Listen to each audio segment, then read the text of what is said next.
Amiguinhos e amiguinhas, mais um programa entrando no ar, um cafeiola e um assunto que muita gente vê como tabu, não gosta de falar, ou porque acha chato, ou porque acha que não pega bem discutir o assunto.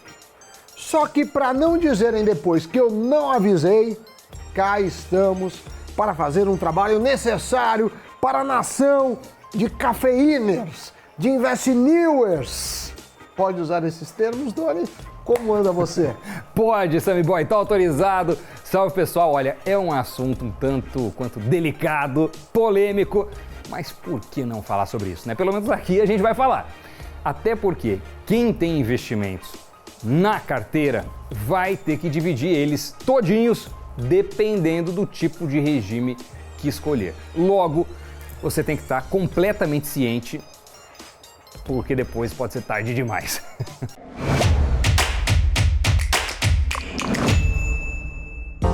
Até porque não é incomum um dos lados ser mais rédea curta nos gastos, investir muito mais seu dinheiro, e o outro lado nem saber a diferença entre renda fixa e variável.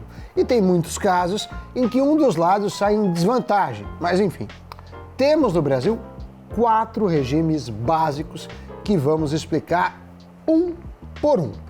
O primeiro é o regime de comunhão parcial de bens. Significa que tudo que foi adquirido durante o casamento é dividido independentemente em que nome estiver. Pode ser em nome de um, de outro, de ambos, tudo é dividido no eventual divórcio. Então, se você investe no Tesouro Direto, em fundos de investimentos, em fundos imobiliários, ações, se tem previdência privada, não importa, tudo é dividido. Até o FGTS, no caso de uma das partes receber enquanto casado, muitos julgam que deve ser dividido, falando perante os especialistas da área. Ó, Sammy Boy, a gente mal começou o programa e eu já digo que esse conteúdo é de utilidade pública. Vamos dar continuidade. Se os investimentos foram adquiridos antes do casamento, eles não foram colocados na partilha, mas os frutos deles, sim.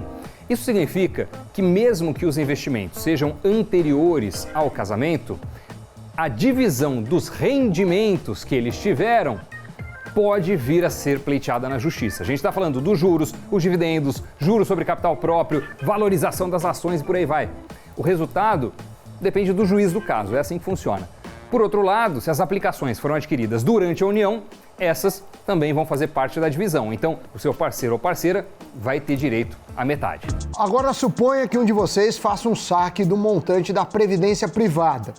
Até o saldo pode ser pleiteado no divórcio, a depender do regime de bens, porque tem outros 3 para falarmos. Mas falando ainda da comunhão parcial, vale destacar que nela não entram heranças na divisão. Ou seja, se algum dos parceiros receber um terreno de uma avó que morreu, o seu cônjuge não tem direito sobre esse bem em caso de divórcio. A exceção é se um dos 2 parceiros falecer. Daí, nessa situação, a pessoa viva tem direito à metade do patrimônio comum. Agora, existe também a comunhão universal ou total de bens. Nesse regime, todo o patrimônio é dividido pela metade, independente de ter sido adquirido antes ou depois do casamento. Cada um fica com 50% de todo o patrimônio, o que também vale para dívidas e para heranças. Ou seja, Sammy Boy, se o cônjuge de quem está assistindo a gente tem dívidas, você, investidor ou investidora, será parcialmente responsável por quitá-las. Tem também o regime de separação absoluta de bens. Nesse caso, nenhum bem será dividido entre o casal. Logo, cada um fica com o que adquiriu no decorrer do tempo. O que é meu, o que é seu. No caso de um deles vir a falecer, aí sim, quem ficou vivo passa a ter direito aos bens que serão herdados conforme partilha estipulada em testamento. Às vezes, pode vir até ser um percentual diferente para cada herdeiro. Agora, tem um regime interessante e pouco usado que se chama participação final dos aquestos.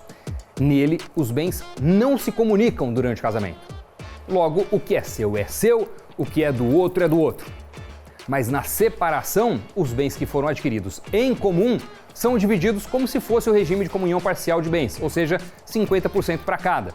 Apesar desse regime ser pouco usado, É um dos meios mais seguros para quem já tem um patrimônio antes do casamento e não quer que os bens, principalmente quando se trata de empresas, sejam colocados no bolo todo na hora da divisão. Agora, muitos assinam uma união estável. Nela, o casal também precisa passar pelo processo de assinatura em cartório. E sendo assim, a legislação brasileira garante todas as regras previstas em um regime de casamento padrão. E nesse caso, o regime padrão é o de comunhão universal de bens.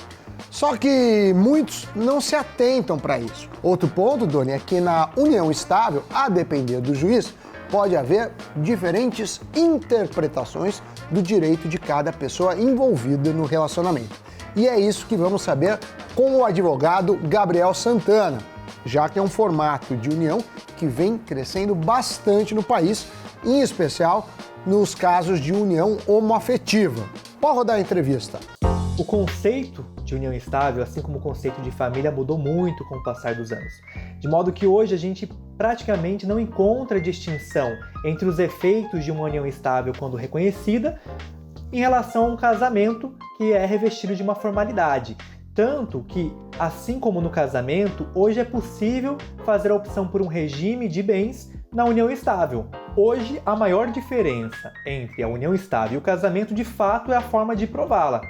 A união estável, ela hoje conta com a escritura pública, ela conta com a possibilidade do instrumento particular. Em ambos é possível, inclusive, optar por um regime de bens, mas a formalidade que se reveste o casamento ainda torna o casamento uma possibilidade, juridicamente falando, mais segura, uma situação em que é menos passível de questionamento. Quanto aos investimentos, tanto na união estável quanto no casamento, vai depender sempre de qual foi o regime de comunhão de bens adotado pelo casal.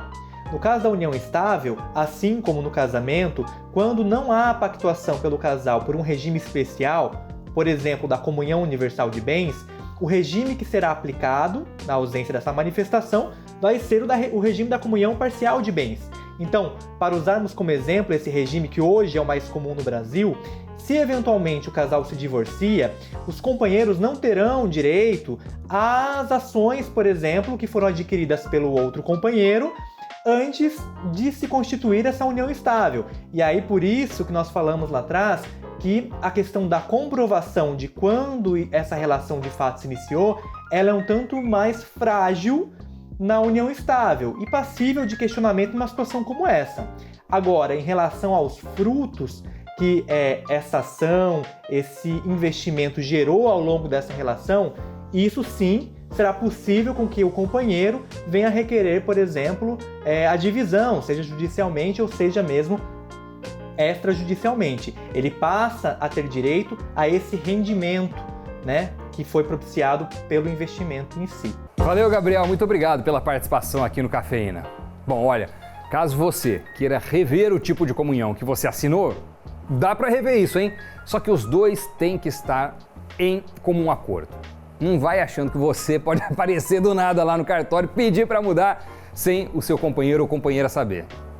Não rola dar esse truque, não. Exatamente. Se você está vendo esse vídeo e pensando, acho que quero mudar meu atual regime de bens. Bem, Doni, aí tem que conversar com seu parceiro, sua parceira e entrar em consenso. Por mais chato que seja falar sobre isso, não dá, Doni, para deixar o assunto debaixo do tapete. Ainda mais quando se tem filhos. Às vezes, um já tem um filho de um relacionamento anterior, o outro também, de repente tem um filho do casal. E aí, como fica a divisão do que é para quem? Agora, um ponto que vale a pena falar é sobre as previdências privadas disponíveis para qualquer pessoa investir. Até pouco tempo atrás, seja o Plano Gerador de Benefício Livre, o PGBL, ou o Vida Gerador de Benefício Livre, o VGBL, os dois não entravam em partilha em caso de divórcio. Por quê? Porque o objetivo sempre foi o de ser uma espécie de seguro de vida e de pensão. Só que em 2020 o STJ entendeu que durante a fase de aportes e resgates antecipados, a previdência privada aberta tem natureza de aplicação financeira e não de pensão, como era entendido até então. Por isso, a modalidade pode entrar na disputa em um divórcio, mesmo se tiver na fase de acumulação. Mas isso vale em caso de regime de comunhão parcial de bens e também para previdências abertas. Então, traduzindo, jovem de 20 anos começa a aplicar nesse produto. Aí, aos 35 anos, se casa.